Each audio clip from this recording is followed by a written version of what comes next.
The aim of my business is to empower women to feel financially confident. I find the key to confidence is education, to understand and to have knowledge. Now the problem is there's a lack of financial empowerment. Only 33% of adults are financially literate. That breaks down to, by the way, 35% of men and only 30% of women. So, how does this come about? Well, think of it. When you're a child, how often parents talk about money? It's still a bit of a taboo subject. It's culturally not acceptable still. But I think the real reason parents aren't talking to children about their money is because they're not confident themselves and have the knowledge to talk to their children about it. So if you're not hearing it from your parents, schools aren't teaching about it. So schools don't typically have financial literacy in their curriculum. I was an economics major in college and I never took a single financial planning course. So what happens then? You get out in the real world, and what do you really know about money? So that's the problem. If you don't know about money, consequences are you can run up bigger debts by not understanding interest rates, unpayable student loans, not saving enough, and in general, you can be taken advantage of intentionally or just by neglect. So besides these challenges, women have some unique challenges ourselves. How we're different? Well, women live 5 years longer than men. Congratulations to us, but that presents some major problems, right? If we're living longer, we're going to have longer retirements, which means we have to save more for retirement. The other problem with living longer is women typically need long-term care longer than men. And by living longer and having expanded lifespans, that number is going to grow even more. It can be quite expensive if you have a plan for it. So those are some very unique problems. Along with caregiving, women still are typically the primary caregivers for children and for parents. And what happens if you're a primary caregiver? Well, if you're giving informal care, you're taking time out of your job. If you're taking time away from hours working to get that promotion, your income may be less if you're working fewer hours. So that presents problems, not only for your current income, but also, are you contributing to your retirement plan as much as you can? If your income is lower, you're paying less into Social Security, so that's a hit against you as well. So women, we have some unique challenges. But I have some good news. I love a good to-do list. So ladies, here are some items for you to consider. First, credit report. Now, you young ladies might be thinking, credit report, I guess that's when you buy a house and you get a mortgage, they look at your credit score. If it's good, you get a really good interest rate. And if it's bad, it's not so good for you, you have to pay more. But it comes much earlier for you. Think about this. When you get out of college, going for your first job, your employer will likely pull your credit score.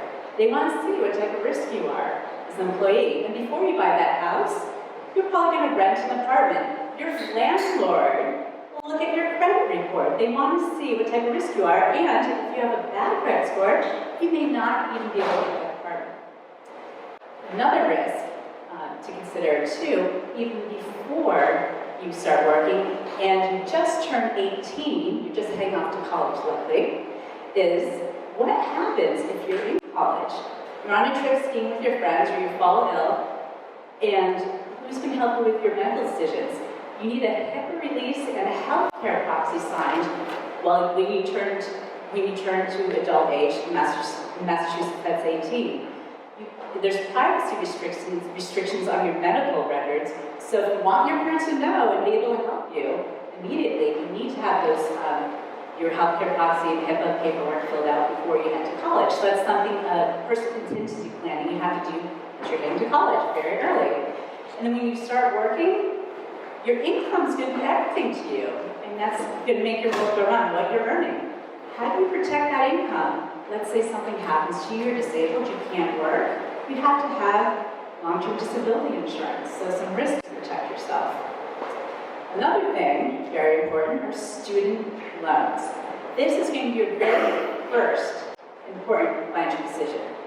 Now, student loans are the number two biggest, it's the number two biggest debt after mortgage that you're going to take on. So the problem with student loans is, according to Junior Achievement and AIG in 2018, there was a survey done. 69% of 13 to 18-year-olds know little to nothing about financial planning. Most of them haven't even talked to their parents about college. So you really need to evaluate, for your first important decision, you need to evaluate your school decision. Before you enter into that debt and take on those student loans, you have to think about the effect of those student loans. Is the profession you want to go into, is it going to support the type of education you're paying for? All of these are very important questions to think about when you're very young, before you even get to college. Next, retirement plan contributions. Now you might be thinking, that's when I start working, but believe it or not, when you're younger, let's say you have a summer job at the pool, if you are babysitting, if you start your own business when you're younger, as long as you have income, you can start putting some of that income away into your own retirement plan.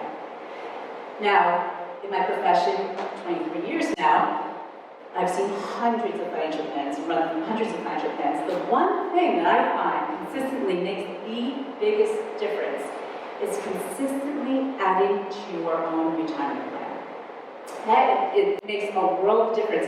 If you can start that younger the better. It will give you so much more opportunity. You don't even have to put the maximum in when you're younger. Just putting anything in consistently over time will give you such a better financial position later. And after retirement, something else to think of that's very important is cash reserve. Well, what is a cash reserve? A cash reserve, when you start living on your own, is, well, where you're spending it every month, and you have at least enough saved for that next month to handle all your expenses. Do you take a sigh of relief and say, whew, I've got this, I can pay next month's rent and everything else, no problem? Well, it's something to be very concerned about, because believe it or not, taking a look at the average American, they don't even have $400 extra saved for an emergency. So beyond paying for your next month's bills, let's say you chip a tooth. You're going to have to get that repaired. Do you have enough saved as an emergency in your cash reserve? And it's so important to have a cash reserve, because what happens if you don't have that cash on hand? Most Americans would dip into their credit cards at 20% plus interest rates, high interest rates. So that item that you purchased for maybe $100, at the end of the year, if it's 20%, you can have, maybe $120. It's not, it costs you so much for not being financially literate, for not having a cash reserve saved. It's a very important concept. And how do you get that correct amount of cash reserve? Well, third, that's going to come from knowing your budget. And everyone thinks a budget is pretty boring, pretty simple, listing everything that's fixed, listing your variable expenses for the month, and gosh, if I'm lucky, my income is going to be more than what my expenses are for the month. That's the basics, but that's not really everything the budget's truly about. The budget is so much more than that. It's really, it's an important exercise because it reflects your values and your priorities. Why are you spending money, and is it aligned to what's important to you in your budget? That's really essential to life. You look at your whole big picture of your life. Write your priorities, and are you spending money where your true values, what's important to you, do they align? Are you spending money that way? Well, I'll have to mention, it's always great to learn from our mistakes. So even as a professional, we make mistakes. So my mistake with budget is when I was younger in my 20s, whereas the value of mine is having great clothes, it's so much fun to dress up. But what I realized in my 20s, I spent a lot of money on clothes that I can't wear in my 40s now. Those dresses are pretty short. I can't sit in those dresses. So I spent a lot of extra money when I did not need to in my budget. And by the way, ladies, I'll give you an extra hint on that too. When you're buying your 20s, make sure you buy something a little extra stretchy and it helps a little bit later on. So budget is extremely important to think of. I want to give you a real-life example of empowerment from one of the clients. This woman came to me for help because she really knew she had to get together. She wanted to get on top of her finances. She was so motivated. She's 29, PhD, but with a PhD, she had over $300,000 in student debt. On top of student debt, she had very high interest rate loans on her credit cards. She had no budget, so she had no idea where she was spending her money. No clue. Came in, went out, she had no idea. And so what we did is we sat down and took a look at her monthly income. We actually, line by line, went through dollar amounts of how much she needs to save to put away to have those high interest rate credit cards, she needs to save to start a cash reserve, but she didn't even have one. We went through the different priorities line by line, so she had a plan. And I'm so happy to say, over the 2 years of working with her, that she not only paid off all her high interest credit cards, she now has a cash reserve. She has made a budget to follow. It's made all the difference for her having a budget, so she knew where her money was going. She's very conscious about her spending. She also, she opened a retirement plan for herself. She started saving for her future self. I always say, your today's self will thank your future self later on if you start change your retirement plan. She felt so much better about her financial situation. And I'd like you to think about something, there's something to take away from these things. I'd like to think about something that you'd like to be able to afford. Maybe it's a trip, maybe it's a degree, maybe it's a phone. Now think of something you've been pressured into. Something maybe it wasn't so important to buy. Just think about that. And then be mindful about your that'll teach you to be mindful about your purchases. Because you're really thinking about what you're spending on.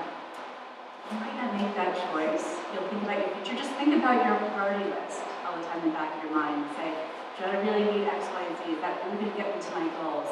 Will I help my purchase if I make it? Will I not be able to go on that vacation I'm saving for? Little things add up. $5 here, $5 there. Bring your lunch to work, for example, can save a lot. There's so many different ways to be conscious about your spending. You can make that decision, but just be conscious about that decision. So, thinking about these topics isn't necessarily fun and exciting for everybody, thinking about financial topics. And if it is, maybe you should be in my profession, just a thought. But I will tell you though, by addressing them, you'll have more opportunity to pursue what is fun and exciting for you. And that is empowering. Thank you.